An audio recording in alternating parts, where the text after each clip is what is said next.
నేను ఆ విషయాల నిజానిజాల కంటే మేనేజ్మెంట్ అనేవాడు, నేను నా ఇంటికి ఒక పెద్ద అతిథి వస్తాను, వచ్చినప్పుడు ఆయన నువ్వు ఈ సోఫాలో కూర్చొని టీవీ చూడని నేను బయటికి I can't go out side. కానీ నా ప్రెమిసెస్లో ఏమేమి జరుగుతున్నదో నిమిషానికి సమాచారం ఉంటుంది కదా. సార్ ఇట్లా జరిగింది, స్టాంపేడ్ అయింది, మనోళ్ళు బౌన్సర్లు కొంతమందిని నెట్టేసిన తర్వాత అక్కడ ఒక ఇష్యూ అయింది, మీరు బయటికి పోండి అని చెప్పే ఉంటారు, చెప్పకుండా ఉండరు. ఎందుకంటే అది చాలా సీరియస్ ఇష్యూ, అది అర్ధరాత్రి కూడా జరిగింది కాబట్టి నువ్వు సైలెంట్గా ఉన్నావు. అదే డే టైంలో అట్లాంటి ఇన్సిడెంట్ జరిగితే దానిని ఆపే తరం ఎవరికైనా అవుతుందా మీరు చెప్పండి? అవుతుందా? ఆవేశపరులు ఉంటారు, ప్రతి ఒక్క మైండ్ మనస్తత్వం డిఫరెంట్గా ఉంటుంది. అదే కదా చెప్తున్నా, ఆయన చర్యలు మీరు చూశారు కదా. సిపిఆర్ చేపిస్తున్నారా పోలీసులు? చెప్పేది వినండి, చూస్తారా? మనిషి వచ్చిండమ్మా చూస్తారు, ఏదో ఇష్యూ అయింది వెళ్ళిపోతారు కదా. ఇక్కడ ఎందుకుంటారు? ఇప్పుడు నేను ఇక్కడ వచ్చిన బయట ఏదో ఇష్యూ జరుగుతుంది, మీరు ఉంటారా? వెళ్ళిపోతారు.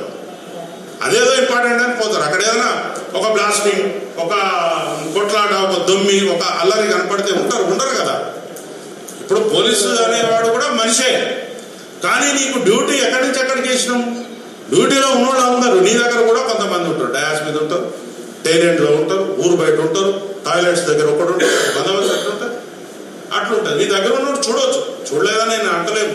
మేమేమి మానవాతీత మనుషులం కాదు. ఒక ఫిలిం హీరో అక్కడికి వచ్చిందంటే చూడడానికి ఒక ఛాన్స్ ఉంటుంది. మరి అట్లనే ఒక లీడర్ ఎవరైనా వచ్చిందంటే ఆయన దగ్గర పోయి చూడాలి, టీవీలలో పడాలి చాలా మంది పోతారు. మా వాళ్ళు కూడా ఒకళ్ళిద్దరు పోయి ఉండొచ్చు, కానీ డిప్లాయ్మెంట్ చేసిన ఫోర్స్ మొత్తం అక్కడికి పోయింది అని చెప్పడానికి వాళ్ళ దగ్గర ఆధారం ఉందా? లేదు. ఎవరు? బౌన్సర్లు వెళ్ళిపోయింది కదా, ఆల్రెడీ థియేటర్ నింపి పెట్టుకుందాం. నేనేమంటున్నా, I'm not talking about theatre. బయట ఏదైతే ప్రదేశం ఉన్నదో అది పబ్లిక్ గ్యాదరింగ్ కి అనువుగా లేదు అనే విషయాన్ని ఆ కన్సర్న్ పోలీసు వారికి చెప్పిన తర్వాత కూడా నేను 10 అడుగుల దూరమే జులూస్ తీస్తా, 5 అడుగుల దూరమే జులూస్ తీస్తా అంటే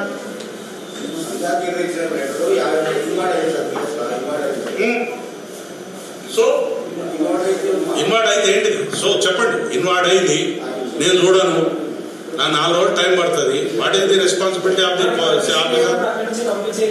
ఎట్లా పంపుతారు? చెప్పేది వినండి. ఆల్రెడీ నువ్వు పబ్లిక్ గ్యాదరింగ్ లోకి వచ్చేసినావు, నీ చుట్టూ ఒక 5,000 మంది ఉంటారు. నా దగ్గర ఉన్నది 20 మంది 30 మంది స్టాఫ్. నేను 20 మందితో నేను 5,000 మందిని కంట్రోల్ చేయగలుగుతానా?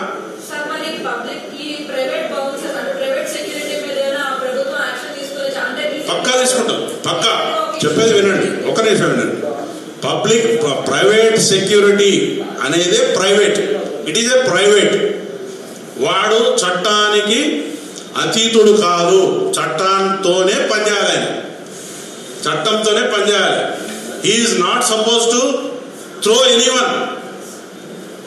నువ్వు నీ మనిషికి చుట్టూ ఉండండి, దానికి ఒక ప్రొసీజర్ ఉంటుంది, రోప్ ఉంటుంది, దానికి ఒక అడ్వాన్స్ పైలటింగ్ ఉంటుంది, అన్నీ ఉంటాయి. అది పోలీసు వారు నీకు ప్రొటెక్షన్ ఇస్తే ఇవన్నీ జరుగుతాయి. నువ్వు ఎవరినో చదువురాను అంటే ఆ పర్టికులర్ డిపార్ట్మెంట్లో అనుభవం లేని వాడిని తీసుకుని వచ్చి బాగా కండలు బాగున్నాయని చెప్పి నువ్వు వాడిని పోయి ఈయన అంటే జైలు పోతాడు. ఏం జరుగుతుంది? చట్టం ఆ పని చేస్తుంది. ఇప్పుడు ఆయన మీద కేసులు పెట్టారంటున్నావు, మరి కేసులు పెట్టారంటే నువ్వు దాన్ని ఎక్కడ ఛాలెంజ్ చేయాలి? మీడియా ముందు ఛాలెంజ్ చేయాలా? మనం కాదు కదా అథారిటీ. మీరు చాలా డిఫరెంట్ వ్యాఖ్యానాలు వచ్చినాయి.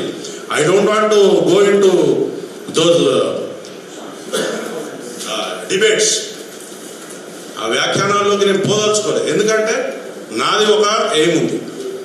నా యొక్క ఫ్యామిలీస్ మీద, నా యొక్క సహచరుల మీద, నా యొక్క డిపార్ట్మెంట్ మీద మీరు ఇష్టం వచ్చినట్టు మాట్లాడితే మాత్రం సహించం. ఒకవేళ మేము తప్పు చేస్తే మా సీనియర్ అధికారులు ఉన్నారు, దాని మీద ఇంకొక అధికారం ఉంటుంది, దాని మీద ఇంకొక అధికారం ఉంటుంది మా మీద యాక్షన్ తీసుకోవడానికి.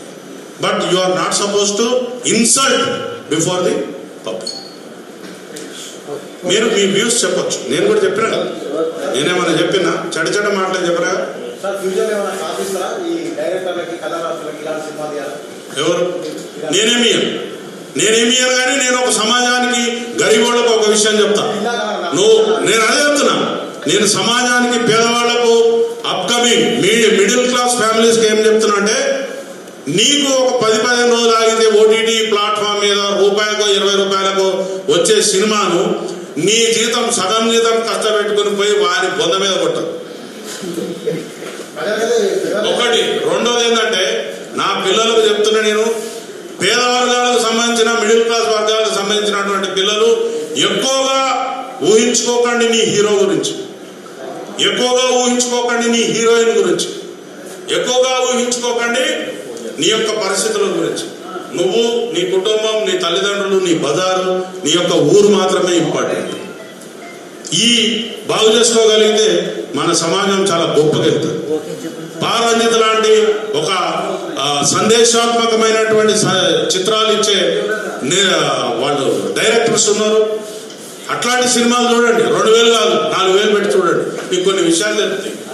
ఎక్కడ చట్టం ఏం చేస్తుంది, ఎక్కడ పోలీసు వారు అతిక్రమించదు, ఎక్కడ వకీలు అతిక్రమించదు, ఎక్కడ మనం జీబ్రా లైన్స్ అతిక్రమించదు.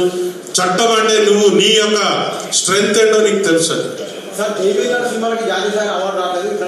నేను అవార్డు గురించి నాకు తెలియదు. ఇప్పుడు చెప్తా వినండి, అది తెలుసుకుంటే నీ హక్కుల గురించి తెలుస్తుంది. ఆ సినిమా గురించి తెలుసుకుంటే నీ హక్కులు తెలుస్తాయి. నేను ఆల్రెడీ చెప్పేసిన,